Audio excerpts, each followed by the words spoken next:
বিপর্যয়ের কারণ খুঁজতে গিয়ে এমন এমন কিছু তথ্য উঠে আসছে চোখ কপালে ওঠার মতো। মানে মোটা মোটা টাকার বিনিময়ে যাদের এই নজরদারির দায়িত্ব ছিল তাদের চোখ বন্ধ থাকতো, একেবারে ধৃতরাষ্ট্র হয়ে থাকতেন।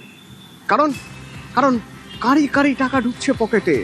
এই টাকা ঢুকানোর কাজটা নাকি কালির ছিল। টাকা দিত কারা?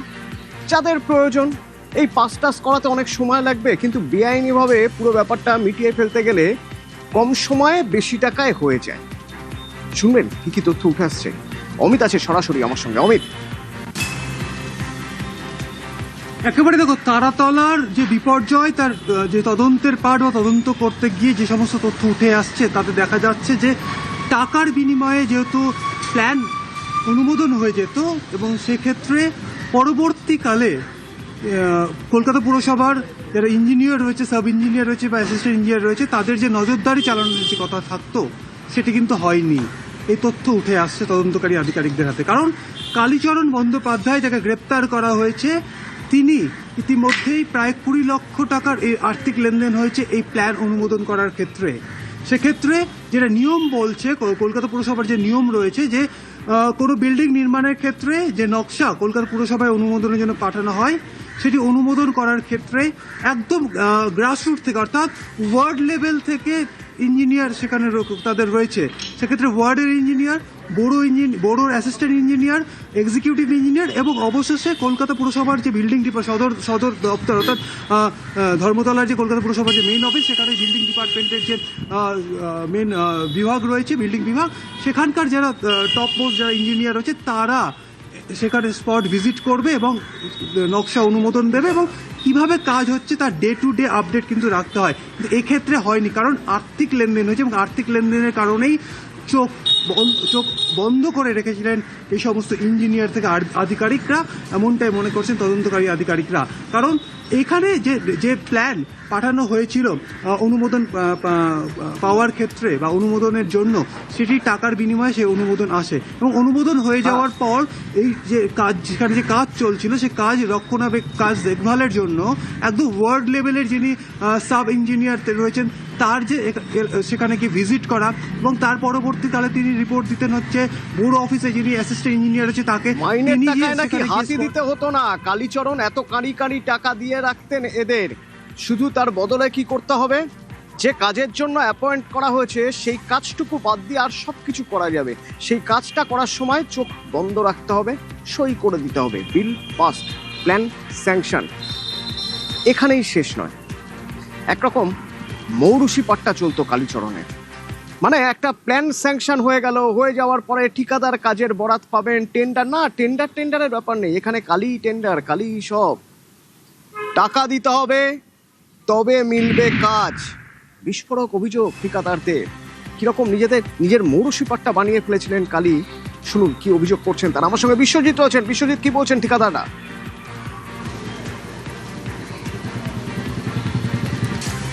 যেমন বিভিন্ন অফিসারদের অভিযোগ ছিল যে ফাইল নিয়ে মেয়রের আগে কালীবাবুকে সই করাতে হতো, কালীবাবুর কাছে সেটা পাশ করাতে হতো। কালীবাবুর সবুজ সংকেত দেখলেই, কালীবাবুর সবুজ সংকেত পেলেই সেই ফাইল মেয়রের কাছে যেত। তবে ঠিকাদারদের অভিযোগ, যারা কলকাতা পুরসভার বিভিন্ন কাজকর্ম করে থাকেন, সেই ঠিকাদারদের অভিযোগ যে তাদের যে বিল পাস, সেই বিল পাসেরও অন্যতম কারিগর সেই কালী ব্যানার্জি।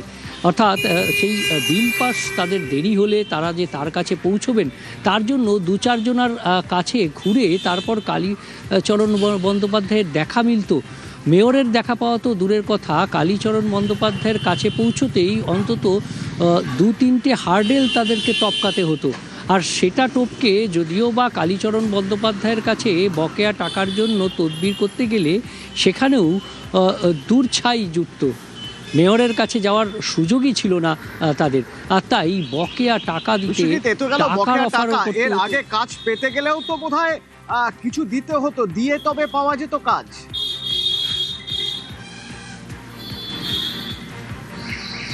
একদমই। অর্থাৎ ঠিকাদাররা অভিযোগ করছেন যে পার্সেন্টেজ, অর্থাৎ সেই কাজের ক্ষেত্রে পার্সেন্টেজ কত হবে সেটাই হিসাব কষে দেখা হতো কলকাতা পুরসভার অন্দরে, এমনটাই অভিযোগ ঠিকাদারদের। এবং তারা এতটাই এখনও ভয় আউট ভরসাহীন হলেও প্রশাসনের কাছে এখনও তারা কিন্তু সেই ভয়টা পাচ্ছে না। তাই তাদের নিজেদের মুখ ক্যামেরার সামনে তারা বলতে নারাজ, তারা অভিযোগ করছেন কিন্তু তাদের পরিচয় গোপন রেখে। অতুল, ধন্যবাদ বিশ্বজিৎ।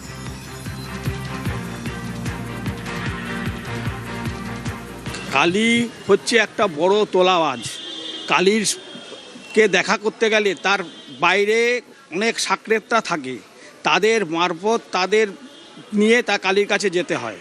আর কালী, আমি একবার গেছিলাম কালীবাবুর কাছে আমার এক পেমেন্টের ব্যাপারে, আমি খুব অসুবিধায় ছিলাম পেমেন্টের ব্যাপারে। আমাকে দূর করে তাড়িয়ে দিয়েছে, কত টাকা দিতে পারবি, কত টাকা দিতে পারবি। আমাকে ভায়া যারা সাকরেত ছিল বাইরে তাদের দিয়ে আমাকে বলেছিল। আমি বললাম আমি তো তার বেশি দিতে পারবো না। আমি কালীবাবুর কাছেও আপনি পৌঁছতে পারছেন? কালীবাবুর কাছেও পৌঁছাতে পারছি না। তার পাশে আরও 2-4 ওরা ভায়া ঘুরে বেড়ায়, যারা পিয়ন আছে, তারা ওই টাইপের, তাদের মারফতে আমি ঢুকেছি। কালীবাবুর সামনে আমি দাঁড়িয়েছি, কিন্তু উনি রাজা বাদশার মতো হাবভাব। ওনার কাছে কথা বলার সঙ্গে সঙ্গে আমি কুকুর ছাগলের মতো আমাকে তাড়িয়ে দিয়েছে। বাট আবার বলছে তুই কত টাকা দিতে পারবি। হ্যাঁ, এইসব ভারসাম্য। পুরসভায় গেলে মেয়রের সঙ্গে কি দেখা করার তো প্রশ্ন, আমি মেয়রের সঙ্গেই দেখা করতে গেছিলাম। আমি চিঠি নিয়ে মেয়রের কাছেই যেতে গেছিলাম, কিন্তু মেয়র অবধি টপকানো যাবে না। কালীবাবুই সব। এই কালীচরণ আর তার সাগরেদদের জন্য একের পর এক মৃত্যুপুরী দেখেছে কলকাতা। গার্ডেন রিচ নির্মীয়মান বাড়ি ভেঙে পড়ে গেল। আনন্দপুর দেখা গেল গুদাম বানানো হয়েছে বেআইনিভাবে, সেখানে ফায়ার সেফটির কোনো গল্পই নেই, ঝলসে মারা গেলে। আবার এই তারাতলা একেবারে উপর থেকে ফ্লোর বাই ফ্লোর ধ্বংসস্তূপে পরিণত হলো। এটা আর হবে না, এটা আর হবে না। এই চ্যালেঞ্জ নিয়েছেন মুখ্যমন্ত্রী শুভেন্দু অধিকারী, এবং এই চ্যালেঞ্জের প্রথম কাজই করেছেন তিনি। সেটা হচ্ছে নির্দিষ্ট কিছু জায়গা চিহ্নিত করেছেন কলকাতা পুরসভার পাশাপাশি আরও বেশ কয়েকটা জায়গা। সেটা দক্ষিণ 24 পরগনার বিষ্ণুপুর হতে পারে, ডায়মন্ড হারবার পূজালি হতে পারে, সোনারপুর বারুইপুর হতে পারে, আবার হতে পারে এদিকে সোদপুর, হতে পারে এদিকে রাজারহাট, নিউ টাউন। এই জায়গাগুলোয় 31শে জুলাই পর্যন্ত বিল্ডিং কনস্ট্রাকশন বা বাণিজ্যিক বিল্ডিংয়ের কনস্ট্রাকশন বন্ধ। নতুন করে অডিট হবে, তারপরে অডিটে পাস হলে কাজ শুরু হবে। সব জায়গায় টাকা নিতে নিতে এই সিটি অফ জয়কে এবং বৃহত্তর কলকাতাকে মৃত্যুপুরীতে আপনারা পরিণত করেছেন।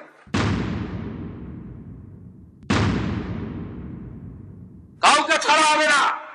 আমরা পুরো ফ্যাক্ট ফাইন্ডিং বের করেছি, কোনো ছাড়াছাড়ির সিন নেই।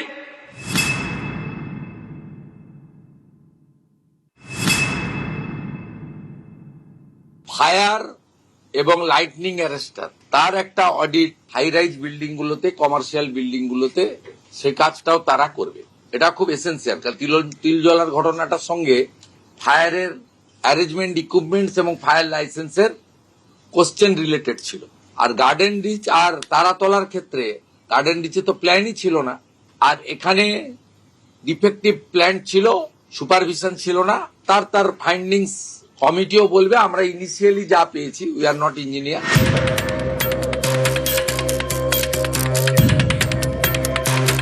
শহরতলি জুড়ে গত কয়েক বছরে যেখানে সেখানে যেন ছিল রুমাল হয়ে গেল বিড়াল পরিস্থিতি।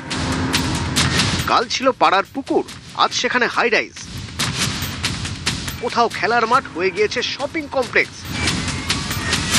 দিনের পর দিন জমির চরিত্র বদলেছে, উঠেছে দেদার বেআইনি বিল্ডিং। চেনা শহর হয়ে গেছে অচেনা, পাল্লা দিয়ে বেড়েছে দুর্ঘটনা। 2024 সালের 17 মার্চ গার্ডেন রিচ। গভীর রাতে নির্মীয়মান 5তলা বিল্ডিং তাসের ঘরের মতো ভেঙে পড়ে, 13 জনের মৃত্যু হয়। প্রাথমিক তদন্ত রিপোর্ট আসার পর পুরসভার 3 ইঞ্জিনিয়ার সাসপেন্ড হয়েছিলেন। কলকাতা পুরসভার ভূমিকা নিয়ে কলকাতা হাইকোর্ট তীব্র ক্ষোভ প্রকাশ করে।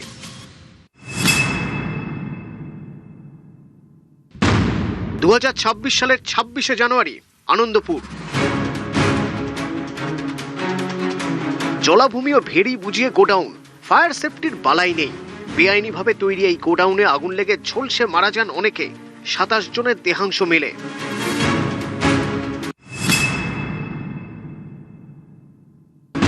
2026-এর 24শে জুন, এবার তারাতলা।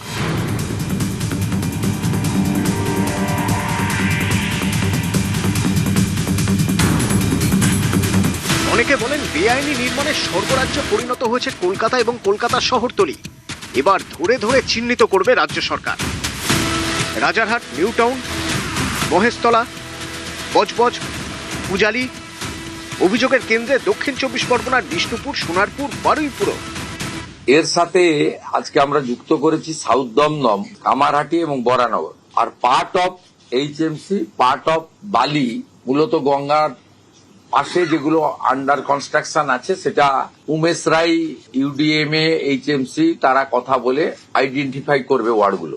সেখানেও কিন্তু আন্ডার কনস্ট্রাকশন গুলোর ক্ষেত্রেই বলা হয়েছে রেল, মেট্রো রেল, আমাদের সরকারি যে কাজ, পোর্টের যে কাজ, এনএইচ এর কাজ, স্টেট হাইওয়ে ডেভেলপমেন্ট কর্পোরেশনের কাজ বা অন্যান্য যে সমস্ত সেন্ট্রাল এবং স্টেট গভর্নমেন্টের যে কাজ রয়েছে, সেই কাজকে এর আওতার বাইরে রাখা হয়েছে। অর্থাৎ নজরদারি চলবে দক্ষিণ দমদম, বরানগর, কামারহাটি, বালি, হাওড়াতেও। পালা বদলের পর সব বন্ধ, বেআইনি নির্মাণে জিরো টলারেন্স।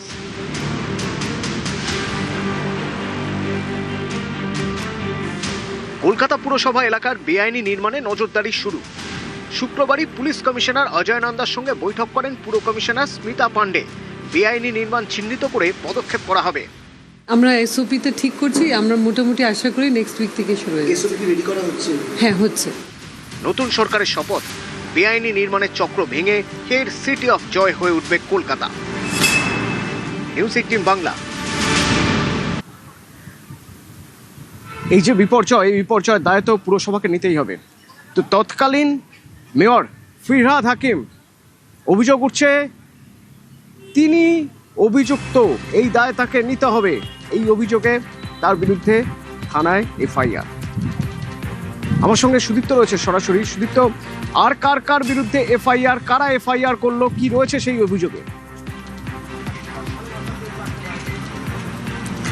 দেখো, যেটা জানা যাচ্ছে যে বিজিএমসি অর্থাৎ ভারতীয় জনতা মজদুর সেল, তাদের পক্ষ থেকে কিন্তু এই অভিযোগ দায়ের করা হয়েছে।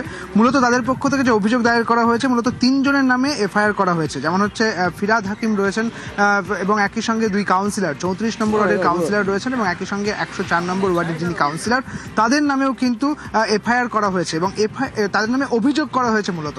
এবং এই অভিযোগে তারা বলেছেন যে তাদের বিরুদ্ধে এফআইআর দায়ের করতে হবে, তার কারণ এই এলাকায় যে সমস্ত নির্মাণগুলি রয়েছে তা একেবারে বেআইনি।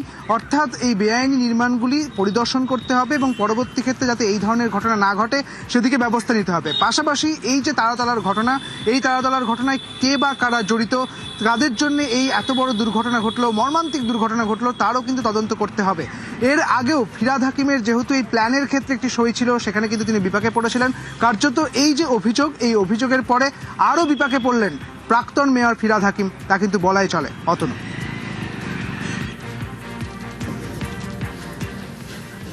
আর আনোয়ার খান আর শামস ইকবাল, এই 3 জনের নামে এখানে কমপ্লেন দিলাম। একটা বড় এখানে ওসি সাহেব বললেন কি এটা এফআইআর, যে বড় এফআইআর হয়েছে ওর মধ্যে এটা ঢুকে যাবে।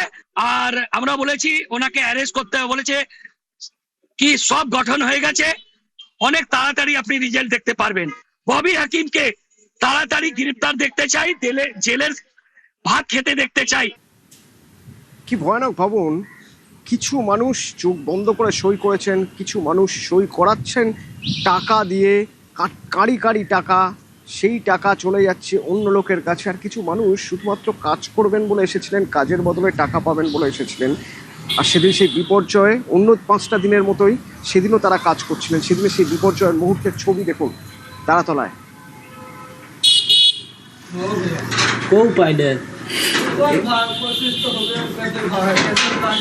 बजरंग बली के नाम लेके कोई रास्ता दो है, बजरंग बली जब जिंदा रख लो तो निकाल दो यहाँ से। প্রীতি আছে আমার সঙ্গে সরাসরি।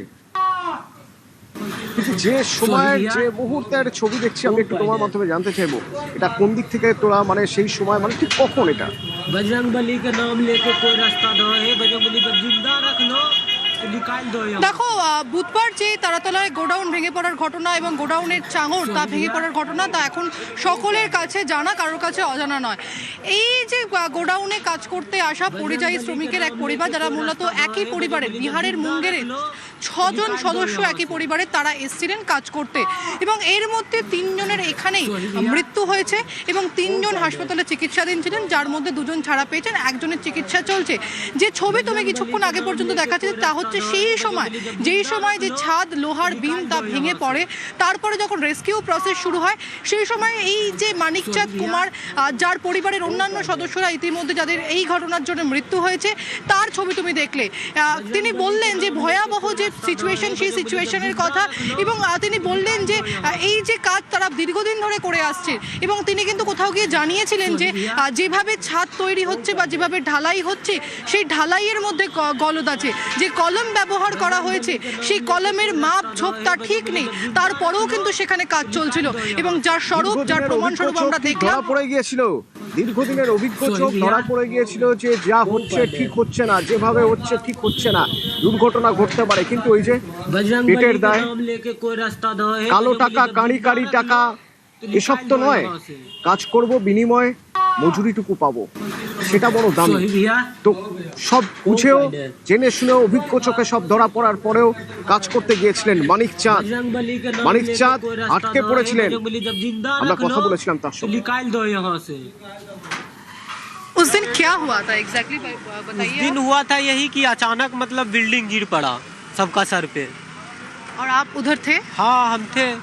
काम करने का वक्त क्या आपको यही लगा था उस जो स्ट्रक्चर है उसमें प्रॉब्लम है? बस हम इतना जानते हैं कि वो जो इंजीनियर मतलब पास किया था बिल्डिंग को, तो वो मतलब किस सोच के पास किया था हमको ये उतना मतलब चौला ढलाई होता है और ऊपर से ढलाई कर रहा था, वही सबसे बड़ी गलती था। हम लोग का भी गलती है, पर हम लोग का गलती कहाँ है कि हम लोग उनको बोले, वो लोग मेरा बात नहीं माना। आप किसको बोले थे उस दिन ये जो प्रॉब्लम है? हम लोग मतलब अपना ठेकेदार को बोले थे कि जब हम काम करते हैं, मशीन चलाते हैं, तो बिल्डिंग मतलब कभी कभी हिलता है। ये जो ढलाई का जो नियम होता है ना, ये क्या है, गलत कहा? देखिए अब वो जो बना रहा है वो न जानेगा कि उस पर क्या रखेगा, क्या प्रॉफिट होगा उनसे। वाइब्रेशन हुआ था कुछ? वाइब्रेशन वही मतलब वो जो पंप का जो लगाता है ना, उसी का मतलब प्रेशर आया था, उसी का वजह से मतलब। और उसके बाद सडनली गिर पाए? हाँ 40-45 आदमी को मतलब तुरंत झाँप लिया अंदर। মানিকচাঁদ কুমারের সঙ্গে আমরা কথা বললাম এবং তিনিও ওই যে ইনসিডেন্ট স্থল বা ঘটনাস্থল সেদিন উপস্থিত ছিলেন এবং তিনি একা একাই কার্যত বেরিয়ে আসেন। বেরিয়ে এসে তাকে যে এসএসকেএম হাসপাতালের ট্রমা কেয়ার সেন্টার সেখানে চিকিৎসা করা হয় এবং আপাতত তিনি সুস্থ রয়েছেন এবং তার যে পরিবারের রয়েছে তার পরিবারের 3 জন এই মুহূর্তে এই যে ঘটনা সেই ঘটনার থেকে তাদের মৃত্যু হয়েছে। ক্যামেরায় বিপুলের সঙ্গে প্রীতি, নিউজ 18 বাংলা। যেখানে বিপর্যয় হয়েছে তারাতলায়, সেখানে একটা অস্থায়ী হাসপাতাল তৈরি করেছে, একটা ছোটোখাটো মেডিকেল ক্যাম্প, যেখানে অক্সিজেন দেওয়ার ব্যবস্থা আছে, বিভিন্ন রকম সাপোর্ট দেওয়ার, লাইফ সাপোর্ট দেওয়ার মতো ব্যবস্থা রয়েছে। প্রয়োজনে ছোটোখাটো অপারেশনও করা যেতে পারে। এএমসি অর্থাৎ আর্মি মেডিকেল ক্রপসের পক্ষ থেকে যেটা দেখা যাচ্ছে, একটি ছোট হাসপাতাল প্রাথমিকভাবে তারা তৈরি করে রেখেছে। কী কী রয়েছে সেখানে? একাধিক বিষয় রয়েছে, যেমন মেডিকেল টিম যেমন রয়েছে, একই সঙ্গে মেডিসিন বক্স, যা প্রয়োজনীয় ওষুধপত্র সেখানে ব্যবস্থা করা রয়েছে। প্রাথমিকভাবে সেই সমস্ত ওষুধ দরকার পড়লে দেওয়া হবে এবং অক্সিজেন সিলিন্ডার রয়েছে এখানে। পাশাপাশি দেখা যাচ্ছে কার্ডিয়াক মনিটর, অর্থাৎ কেউ যখন এখানে অসুস্থ হয়ে আসবেন তার যে বিপি চেকিং যে মিটার, সেই সমস্ত কিছু এখানে কিন্তু দেখা যাবে, অর্থাৎ কার্ডিয়াক মনিটর রয়েছে। বিপি চেক করার জন্য বিপির যে সিগন্যাল এখানে পাওয়া যাবে, এই বিষয়গুলো এখানে রয়েছে। এখানে 2টো বেড রাখা রয়েছে, অর্থাৎ পুরো ব্যবস্থা প্রাথমিকভাবে করা রয়েছে। আরও একটি জায়গা রয়েছে ট্রিটমেন্টের জন্যে, এখানে আরও অনেক বেশি ব্যবস্থাও রয়েছে। তারা সজাগ রয়েছেন এএমসির পক্ষ থেকে এবং দেখা যাচ্ছে এখানে পুরো বিষয়টি রয়েছে। এখানে ভেন্টিলেশনের ব্যবস্থা রয়েছে, একই সঙ্গে অক্সিজেন কনসেন্ট্রেটরের ব্যবস্থা রয়েছে, অক্সিজেন সিলিন্ডার রয়েছে। সরাসরি তাদের এখানে সিপিআরের যে ব্যবস্থা একবার দেখাতে বলবো, সেই সিপিআরের ব্যবস্থাও কিন্তু রয়েছে। অর্থাৎ একদম ছোট একটা হাসপাতাল, কিন্তু এখানে সমস্ত কিছুই মজুত রয়েছে। অর্থাৎ উদ্ধারকারীরা যদি অসুস্থ হয়ে পড়েন তাহলে তাদের এখানে ট্রিটমেন্ট করা হবে। এখনও পর্যন্ত জানা যাচ্ছে যে এই ছোট হাসপাতালে মোট 20 জন বা 20 জনেরও বেশি এনডিআরএফ কর্মী, সিভিল ডিফেন্সের কর্মী, আর্মি এবং একই সঙ্গে এসডিআরএফ কর্মী বা কেএমসির কর্মীরা তারা এখানে ট্রিটমেন্ট করেছেন। তারা অসুস্থ হয়ে পড়েছিলেন, তাদের ট্রিটমেন্ট হয়েছে। এমনকি এই যে জায়গায় দাঁড়িয়ে রয়েছি সেখানে ছোট ছোট অপারেশনও সম্ভব হয়, এমনটাও কিন্তু ব্যবস্থা এখানে করা রয়েছে। ক্যামেরায় খোকন দাসের সঙ্গে সুদীপ্ত সেন, নিউজ 18 বাংলা, কলকাতা।